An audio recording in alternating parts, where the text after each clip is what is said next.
भगवते श्रीरमणाय।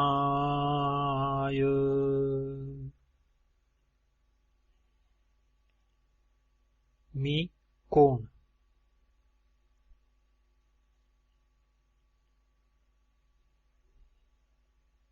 ज्या अर्थी दुःख विरहित अखंड सुखाची प्रत्येक प्राणीमात्रास इच्छा आहे, तसेच ज्या अर्थी प्रत्येकाला स्वतःबद्दल नितांत प्रेम आहे असे दिसून येते, आणि ज्या अर्थी केवळ सुख हेच प्रेमाचे कारण आहे, ज्या अर्थी मनोविहीन निद्रावस्थेत ज्या सुखाचा प्रत्येकाला अनुभव येतो, त्या आत्मस्वरूपाच्या सुखाचा लाभ घडण्यास प्रत्येकाने आपले स्वरूप ओळखणे अगत्याचे आहे.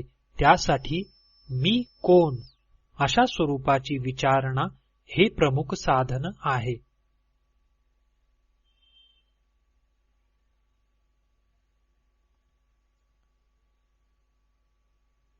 प्रश्न: मी कोण? उत्तर: सप्तधातूंचे बनलेले हे स्थूल शरीर मी नव्हे. शब्द, स्पर्श, रूप, रस आणि गंध ह्या 5 विषयांचे ज्ञान करून देणारे श्रोत्रेंद्रिय, स्पर्शेंद्रिय, दृगिंद्रिय, जिव्हेंद्रिय व घ्राणेंद्रिय ही 5 ज्ञानेंद्रिय मी नव्हे.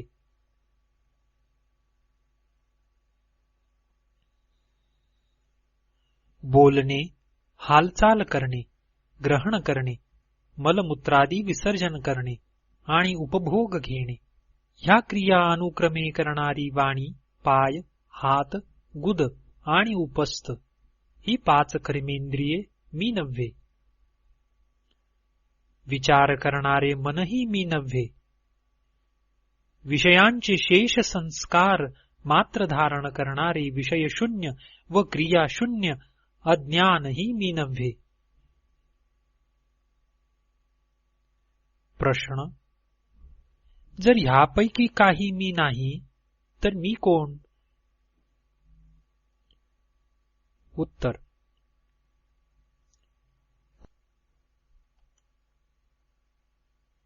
वर उल्लेखलेल्या सर्वांचे हे नाही, हे नाही असे निराकरण केल्यावर जी केवळ ज्ञप्ती म्हणजे अहंस्फूर्ती उरते, ती मी आहे. प्रश्न: ज्ञप्तीचे स्वरूप काय आहे? उत्तर: सत चित आनंद हे ज्ञप्तीचे स्वरूप आहे. प्रश्न: आत्मस्वरूपाचा लाभ केव्हा होईल? उत्तर: जेव्हा दृश्य जग दिसेनासे होईल, तेव्हा साक्षी जो आत्मा त्याच्या स्वरूपाची अनुभूती येईल. प्रश्न: जग हे सत्य म्हणून भासत असतानाही स्वरूप साक्षात्कार होणार नाही काय? उत्तर: नाही होणार. प्रश्न: का? उत्तर: द्रष्टा आणि दृश्य वस्तू ही दोरी आणि साप ह्यासारखी आहेत. ज्याप्रमाणे आभासात्मक सापाच्या मिथ्या ज्ञानाचा लोप झाल्याशिवाय आधारभूत दोरीचे ज्ञान होणार नाही, त्याप्रमाणे जग हे सत्य आहे ह्या समजुतीचे निराकरण झाल्याशिवाय आधारभूत आत्मस्वरूपाचा साक्षात्कार होणार नाही. प्रश्न: दृश्य विषय असलेल्या जगाचा लोप केव्हा होईल? उत्तर: सर्व प्रकारचे विज्ञान व सर्व क्रिया ह्यांचे कारण असलेले मन जेव्हा प्रशांत बनेल, तेव्हा जगाचा लोप होईल. प्रश्न: मनाचे स्वरूप काय आहे?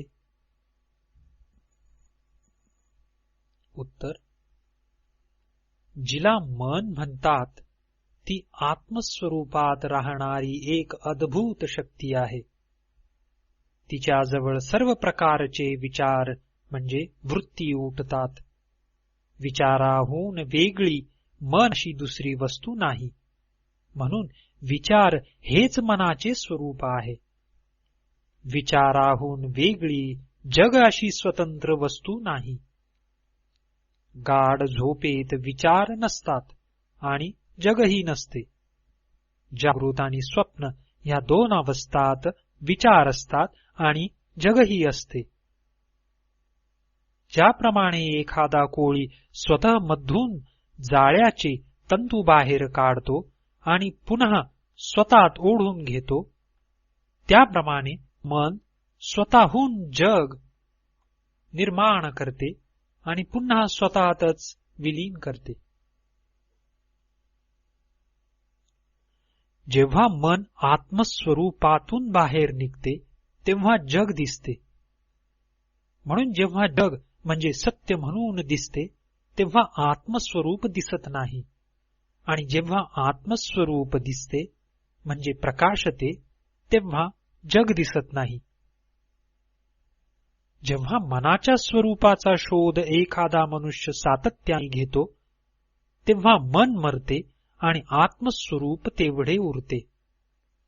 ज्याला स्वरूप असे म्हणतात तो आत्माच होय.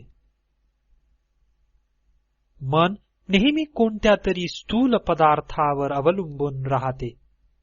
ते एकाएकी राहू शकत नाही. मनालाच सूक्ष्म शरीर किंवा जीव असे म्हणतात. प्रश्न: मनाचे स्वरूप जाणण्याचा विचार मार्ग कोणता?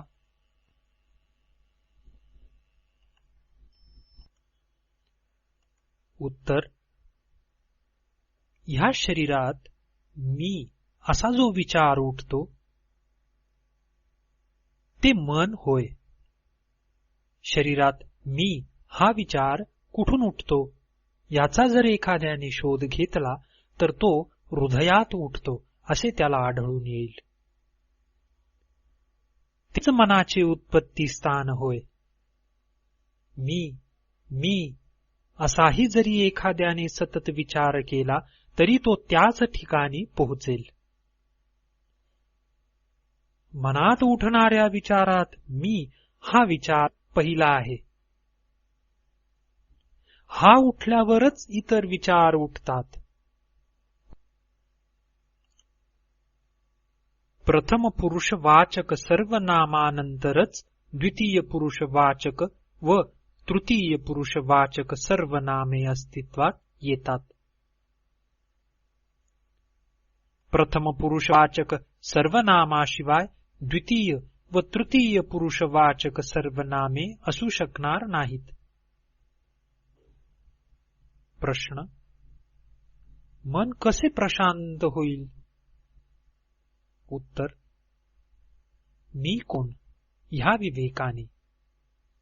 मी कोण हा विचार इतर सर्व विचारांचा नाश करील आणि पेटणाऱ्या चितेला हलवून अधिक प्रज्वलित करण्यास वापरलेल्या काठीप्रमाणे तोही विचार शेवटी नष्ट होईल.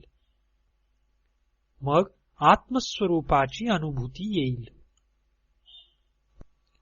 प्रश्न: मी कोण ह्या विचाराशी अखंड एकनिष्ठ राहण्याचा उपाय कोणता? उत्तर: इतर विचार उठले असताना आपण त्यांच्या पाठोपाठ जाऊ नये. तर असा शोध घ्यावा की हे विचार कुणाला येत आहेत, किती विचार उठतात हा प्रश्न महत्वाचा नाही. जसजसा एक एक विचार उठेल तसतसा चाटीने आपण शोध घ्यावा की हा विचार कुणाला आला आहे. ह्यावर मला असे उत्तर येईल. त्यावर जर असा प्रश्न केला की मी कोण, तर मन आपल्या उगमाकडे परत फिरेल आणि उठलेला विचार लोप पावेल. या सतत अभ्यासाने मनाला आपल्या उगमस्थानी स्थिरावण्याची कला साधेल. जेव्हा सूक्ष्म मन, मेंदू आणि इंद्रिये ह्यामधून बाहेर पडते तेव्हा स्थूल नामरूपे दिसू लागतात. मनाला बाहेर पडू न देता हृदयात स्वस्थ करण्याच्या प्रक्रियेला अंतर्मुखता असे म्हणतात व बाहेर जाऊ देण्याच्या प्रक्रियेला बहिर्मुखता असे म्हणतात. अशा रीतीने जेव्हा मन हृदयात स्थिर होते तेव्हा मी हे विचार केंद्र लोप पावते आणि अखंड असणारा आत्मा प्रकाशात राहतो. कोणतीही गोष्ट करताना माणसाने मी करतो ह्या अहंकारास था न देता ती करावी. माणूस जर असा वागेल तर सर्व शिवस्वरूप म्हणजे ईश्वर स्वरूप असल्याचे त्याला दिसेल. प्रश्न: मन प्रशांत करण्यास दुसरे उपाय नाहीत काय? उत्तर: विवेकाशिवाय इतर प्रभावी उपाय नाहीत. इतर उपायांनी मन ताब्यात आणण्याचा प्रयत्न केल्यास ते ताब्यात आल्यासारखे वाटेल, पण पुन्हा ते बाहेर जाईल. प्राणायामानेही मन निश्चल राहते. तो पूर्ववत चालू झाला म्हणजे पुन्हा मन चंचल बनेल व पूर्वसंस्कारानुसार भटकत राहील. मन आणि प्राण ह्या दोहोंचे मूळ एकच आहे. वस्तुतः विचार हे मनाचे स्वरूप आहे. मी हा विचार मनाचा पहिला विचार आहे आणि तोच अहंकार होय. जेथून अहंकार निघतो तेथूनच प्राणही निघतो. म्हणून जेव्हा मन प्रशांत बनते तेव्हा प्राणायाम होतो आणि जेव्हा प्राणायाम होतो तेव्हा मन प्रशांत बनते. गाढ झोपेत मात्र जरी मन प्रशांत असते तरी प्राणाचे स्पंदन थांबत नाही. देहाचे रक्षण व्हावे आणि इतर लोकांना तो मृत झाला आहे असे वाटू नये ह्या हेतूने ईश्वरी इच्छेनुसार हे घडत असते. जागृत अवस्थेत व समाधीत मन प्रशांत बनले असता प्राणायाम होतो. प्राण हे मनाचे स्थूल रूप आहे. मरणकाळ येईपर्यंत मन प्राणाला देहात राहू देते आणि देह मृत्युमुखी पडतो तेव्हा मन आपल्याबरोबर प्राणाला घेऊन जाते. म्हणून प्राणायामाचा अभ्यास हे मनोनिग्रहाचे केवळ एक साधन आहे. त्यामुळे मनोनाश होणार नाही. प्राणायामासारखी परमेश्वराचे मूर्ती ध्यान, मंत्रजप, उपवास इत्यादी मन प्रशांत करण्याची केवळ सहाय्यक साधने होत. परमेश्वराच्या मूर्ती ध्यानाने आणि मंत्रजपाने मन एकाग्र बनते. सतत भटकत राहणे हा मनाचा धर्म आहे. ज्याप्रमाणे हत्तीला सोंडेत धरण्यासाठी साखळी दिली असता ती तो सतत पकडून ठेवील, दुसरे काही पकडणार नाही, त्याप्रमाणे नामरूपात गुंतून राहिलेले मन केवळ त्याचेच ग्रहण करीत राहील. जेव्हा मन असंख्य विचारांच्या रूपाने फाकते तेव्हा प्रत्येक विचार दुबळा बनतो. पण जसे जसे विचार लोप पावतात तसे तसे मन एकाग्र व समर्थ बनते. अशा मनाला आत्मविचार सोपा वाटेल. सर्व नियमात सात्विक व मीत आहाराचा नियम उत्कृष्ट आहे. ह्या नियमाचे पालन केल्यास मनाचा सत्वगुण वाढेल आणि ते आत्मविचारास सहाय्यक बनेल. प्रश्न: विषयाचे शेष संस्कार म्हणजे संकल्प समुद्राच्या लाटाप्रमाणे अनंत दिसतात. त्या सर्वांचा निराश केव्हा होईल? उत्तर: जसे जसे आत्मस्वरूपाचे ध्यान अधिक अधिक वरच्या पातळीवर जाईल तसे तसे विचार नष्ट होत जातील. प्रश्न: जणू अनादिकालापासून चालत आलेले विषयांचे शेष संस्कार नष्ट होणे आणि शुद्ध आत्मस्वरूपात राहणे माणसाला शक्य आहे काय? उत्तर: हे शक्य आहे की नाही, अशा संशयाच्या आहारी न जाता माणसाने चिकाटीने आत्मस्वरूपाचे ध्यान करीत जावे. एखादा मनुष्य मोठा पापी असला तरी त्याने अरे रे, मी पापी आहे, मी कसा वाचणार म्हणून चिंता करत रडत बसू नये. मी पापी आहे हा विचार त्याने संपूर्णपणे सोडून द्यावा आणि स्वस्वरूपानुसंधानाकडे दक्षतेने लक्ष द्यावे, म्हणजे त्याला निश्चित यश मिळेल. एक चांगले आणि दुसरे वाईट अशी दोन मने नाहीत, मन एकच आहे. वासनांचे शेष संस्कार दोन प्रकारचे असतात, पवित्र आणि अपवित्र. जेव्हा मन पवित्र संस्कारांनी प्रभावित झालेले असते तेव्हा त्याला चांगले म्हणतात, आणि जेव्हा अपवित्र संस्कारांचा पगडा त्याच्यावर वर बसलेला असतो तेव्हा त्याला वाईट म्हणतात. सांसारिक विषयात आणि दुसऱ्या लोकांच्या व्यवहारात मनाला भटकवू देऊ नये. इतर लोक किती का वाईट असेनात, आपण त्यांचा द्वेष करू नये. आसक्ती आणि द्वेष या दोहोंचाही त्याग करावा. जे आपण दुसऱ्यास देतो ते वस्तुतः आपण स्वतःच देत असतो. या सत्याचा जर उमज पडला तर कोण बरे दुसऱ्यास देणार नाही. जेव्हा आपला मी उठतो तेव्हा सर्व काही उठते. जेव्हा तो मी शांत होतो तेव्हा सर्व काही शांत होते. जितक्या प्रमाणात आपण नम्रतेने वागू तितक्या प्रमाणात आपले हित होईल. मन शांत केले म्हणजे माणूस कुठेही राहिला तरी चालेल. प्रश्न: विचारणेचा अभ्यास कुठवर करावा? उत्तर: जोपर्यंत विषयांचे संस्कार मनात आहेत तोपर्यंत मी कोण अशी विचारणा करणे आवश्यक आहे. जसे विचार उठतील तसे ते तिथल्या तिथे त्यांच्या उगमस्थानातच आत्मविचाराने नाहीसे करावे. आत्मज्ञान होईपर्यंत जरी अखंड आत्मानुसंधान करीत राहिले तरी तेवढ्यानेही काम भागेल. जोवर किल्ल्यात शत्रू आहेत तोवर ते हल्ला करणारच. जसजसे ते बाहेर पडतील तसतसा त्यांचा निप्पात केला तर किल्ला आपल्या हाती येईल. प्रश्न: आत्म्याचे स्वरूप कोणते? उत्तर: वस्तुतः जे आहे ते सर्व आत्माच आहे. शिंपीत जसा रुपयाचा भास होतो तसे आत्मस्वरूपात जग, जीवात्मा आणि ईश्वर यांचे भास होतात. ही त्रयी एकाच वेळी प्रगट होते आणि एकाच वेळी लोप पावते. मी ह्या विचाराचा संपूर्ण अभाव हेच आत्मस्वरूप.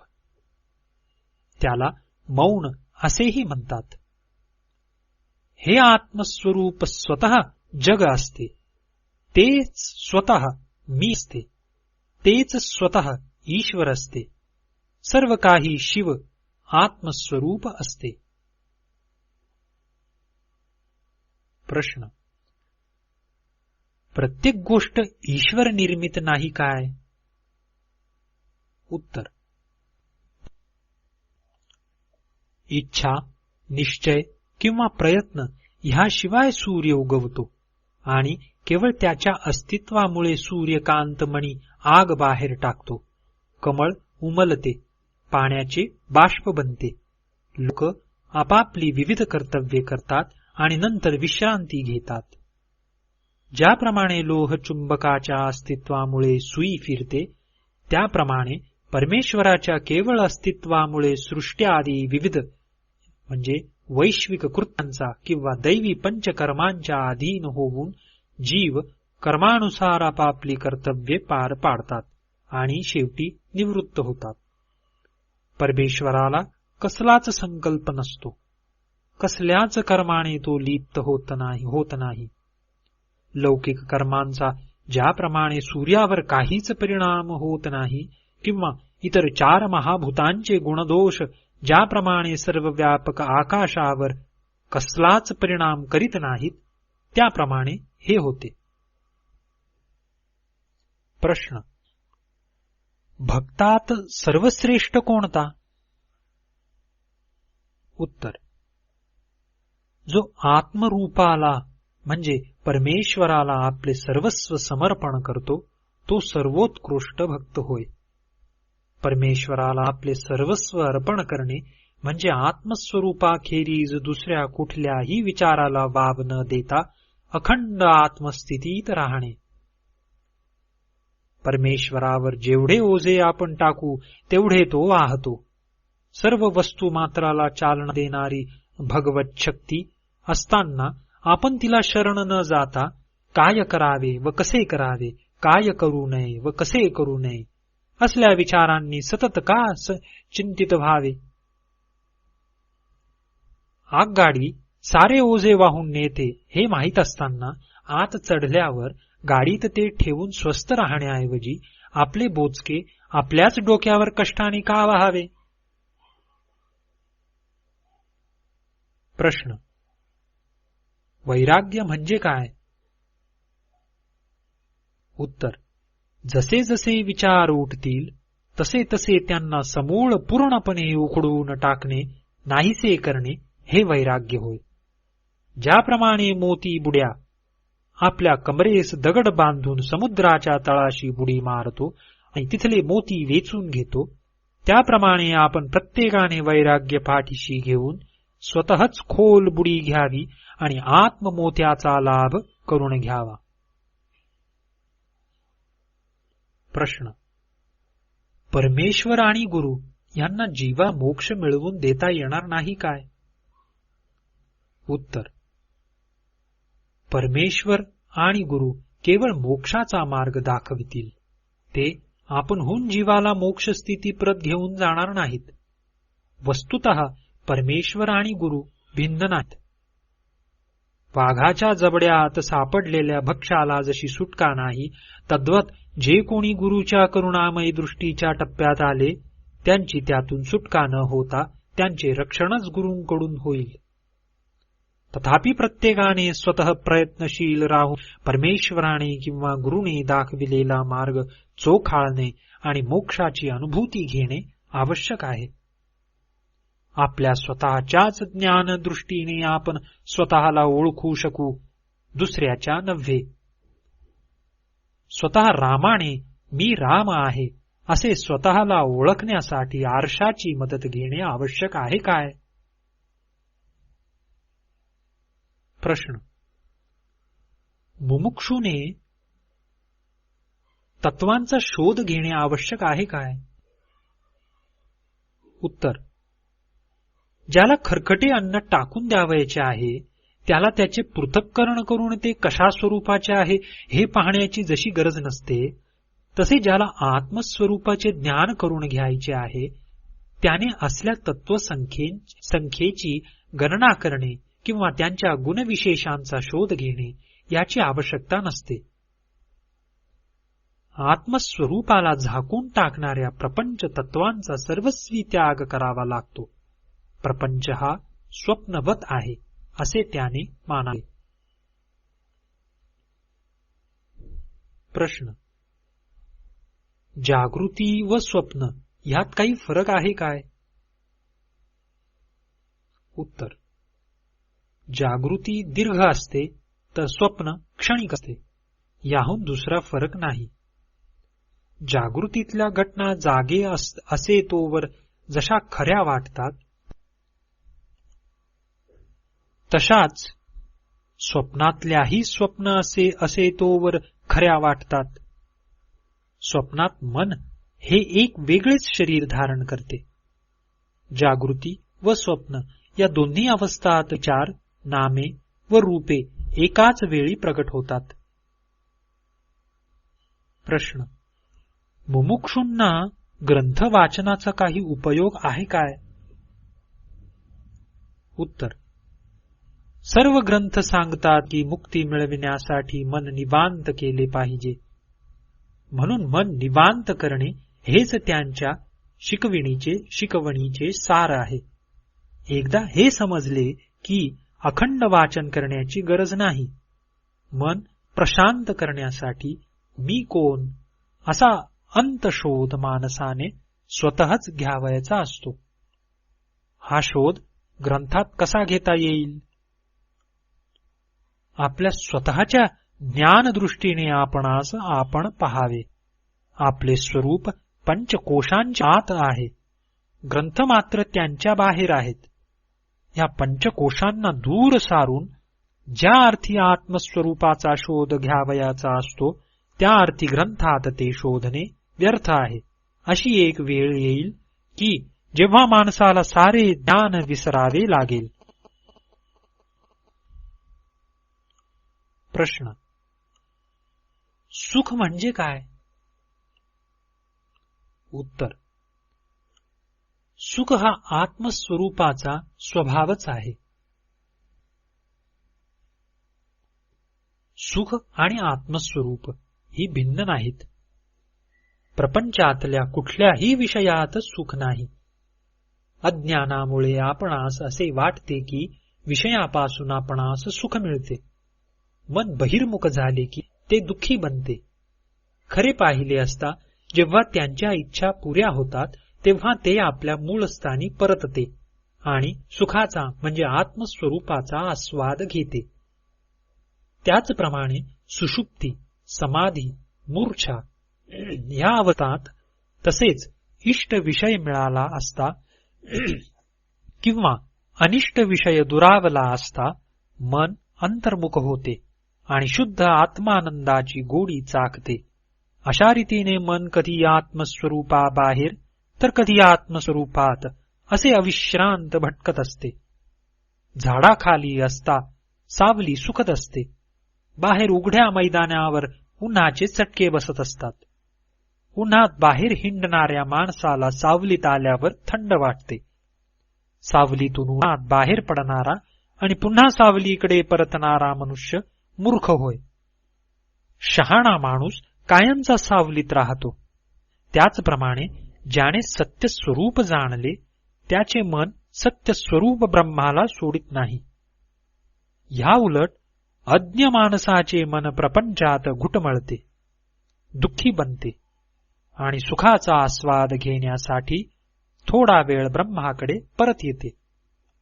वस्तुतः प्रपंच, जग ज्याला म्हणतात तो नुसता विचार आहे.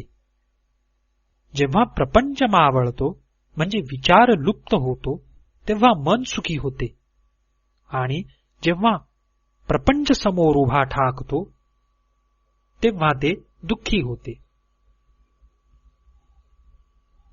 प्रश्न: ज्ञानदृष्टी म्हणजे काय? उत्तर: स्वस्थ राहणे ह्याला ज्ञानदृष्टी म्हणतात. स्वस्थ राहणे म्हणजे मन आत्मस्वरूपात मुरविणे. दूर असलेल्या माणसांच्या विचारांचे अंतर्ज्ञान, त्रिकाल ज्ञान आणि दूरदर्शन म्हणजे ज्ञानदृष्टी नाही. प्रश्न: निष्कामता म्हणजे डिझायरलेसनेस आणि ज्ञान म्हणजे विजडम यांचा काय परस्पर संबंध आहे? उत्तर: निष्कामता म्हणजेच ज्ञान. या दोन गोष्टी वेगवेगळ्या नाहीत, त्या एकच आहेत. मनाची विषयाकडे असलेली धाव थांबविणे म्हणजेच निष्कामता. कोणत्याही विषयाचे ब्रह्माहून वेगळे भान नसणे म्हणजे ज्ञान. वेगळ्या शब्दात सांगायचे झाल्यास आत्मस्वरूपाखेरीज दुसऱ्या कशाचीही इच्छा नसणे म्हणजे वैराग्य किंवा निष्कामता. आत्मस्वरूपाला न सोडणे म्हणजे ज्ञान. प्रश्न: विचारणा म्हणजे इन्क्वायरी आणि ध्यान म्हणजे मेडिटेशन यात काय फरक आहे? उत्तर: मन आत्मस्वरूपात स्थिर करणे म्हणजे विचारणा. मी ब्रह्म सच्चित आनंद आहे असे चिंतन हे ध्यान. प्रश्न: मोक्ष म्हणजे काय? उत्तर: बद्ध असा मी कोण असा आपल्या स्वरूपाचा शोध घेणे आणि त्या सत्य स्वरूपाचा साक्षात्कार होणे म्हणजे मोक्ष. ओम तत्सत् श्री रमणार्पणमस्तु.